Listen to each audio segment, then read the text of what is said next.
All right, so today we're talking about questions you should be asking, right? Your public defender, if you've been charged with something, right? And assuming that you're innocent, we're going to take that perspective here. These are 7 things, and they're not the only 7 things, but these are just 7 things you absolutely need to ask your public defender. And as always, I'm not an attorney. This is not legal advice. This is based on my own personal experiences. This is my opinion, right? And for those of you that follow my channel, you know my story. I was wrongfully convicted, spent almost 12 years, had to represent myself in order to get my conviction overturned.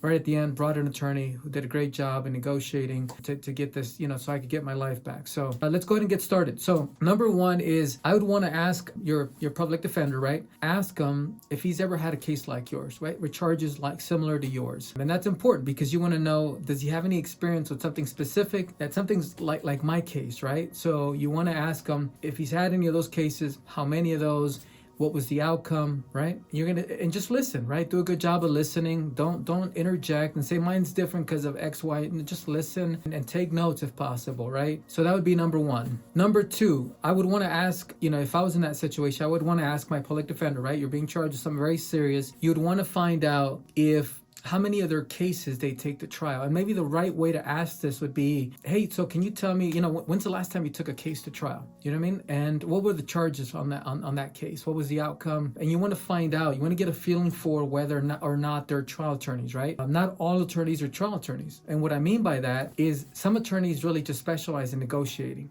Right? That's all they do. And if you think your case is going to trial, well, you definitely want to make sure that your attorney is a trial attorney, right? That he's got experience, that he knows what he's doing, because otherwise you're going to be stuck going to trial with an attorney that probably hasn't taken a case to trial ever. And if he has, it's probably like little misdemeanor charges, right? So if you got some serious charges, you want to make sure your attorney's got experience. And of course, this applies to whether you got a public defender or you got a private attorney. So that's number 2. The third thing I would ask my attorney, right, if I was charged with some serious allegations, right, some serious charges, is I would want to ask them for your discovery. And you go, well, what's this discovery? Well, what it is your discovery is essentially all the evidence that the prosecution has that they're using to support their charges against you. And there's no way for you to get it, right, except through your attorney. So you have to, get this information through your attorney. They don't like to usually print it out, especially if it's a very serious case. You're looking at over 100 pages, maybe over 200 pages. If there's a cost associated with getting a copy of that, pay it.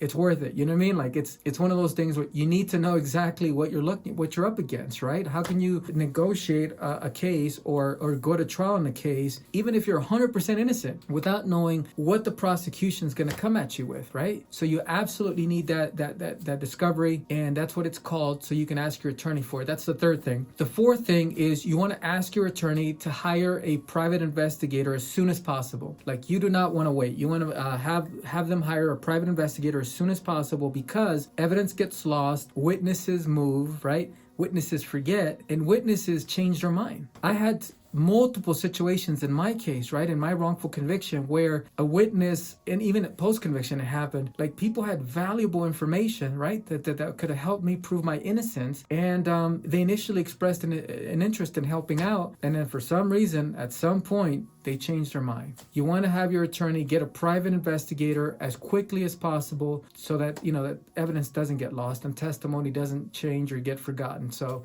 that's number 4. The fifth one is you want to get your attorney to communicate to this private investigator, right? And it's related to number 4, but you want to get them to communicate with you directly as soon as possible. But instructions have to be given, right, to make this happen. It's not like it's just going to happen. You need to have your attorney immediately let the private investigator know that you want to talk to him. And it's important because what happens is, in the beginning especially, you don't know, you know the facts of your case much better than your attorney does, right?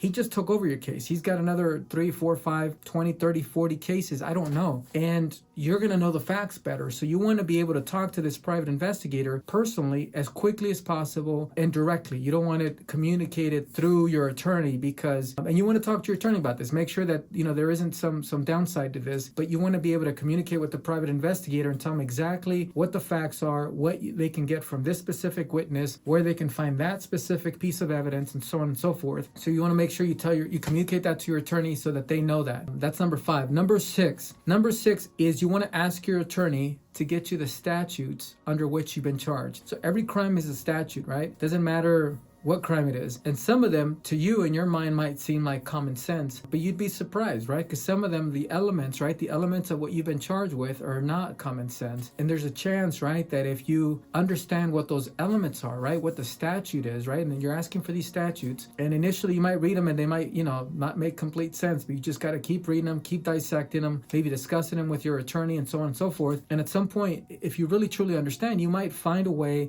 a strategy that you can use to prove your innocence at trial, right? But it's important, right? You can't just rely on the fact that you were charged with robbery or murder or whatever. You got to understand what specifically you've been charged with, because there's different types of, even under robbery, right? There's different types of ways you could be charged, different elements, depending on the level, right? The severity of the charge under that same kind of rubric, right? So you want to go ahead and ask your attorney to get you copies of that. If he can't get them for you, call family. You can look them up online usually. Usually just go to your state website and it takes a little bit, but you can find the statutes there. Have them printed, have them sent to you if your attorney doesn't want to get them for you. So anyways, that's number 6. Number 7, the 7th thing I would recommend that you do, right, if you've been charged with something very serious, is that you ask your attorney again for case law. You want to start reading case law of people that have been charged with something similar to yours. All kinds of great things can come from that. And I know in the beginning it's frustrating, it's difficult, but it's so worth it because you'll see some of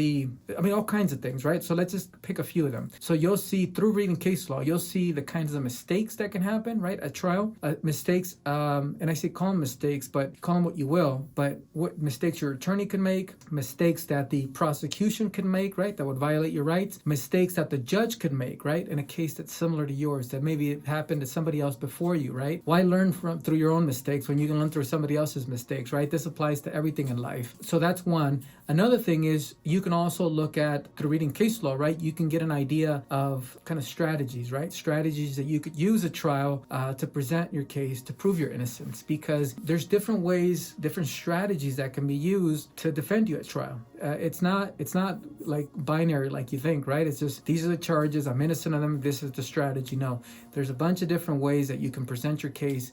Through reading case law, you might get some ideas on some strategic ways that you can present your case so you have a better chance of proving your innocence and that you're not wrongfully convicted. Also, through reading case law, you might also discover that there's different jury instructions, right, that could be given, and maybe the wording, right, that maybe was used for a certain jury instruction with somebody else's case that led to a wrongful conviction, right? And you're reading this decision and it got overturned because, in giving X, Y, and Z jury instruction, they used this word and that word was not properly defined, or that word should not have been used at all because it could lead to a misinterpretation by the jury or any number of things like that, right? So you'll learn so much from reading case law. It's not easy, but do it, right? Ask your attorney for it. Or again, if your attorney doesn't want to provide you with the case law, then contact family, right? Maybe your local, state law library and, or maybe, university, right? A local university. Sometimes they have organizations that are set up for, like the law school, right? At whatever university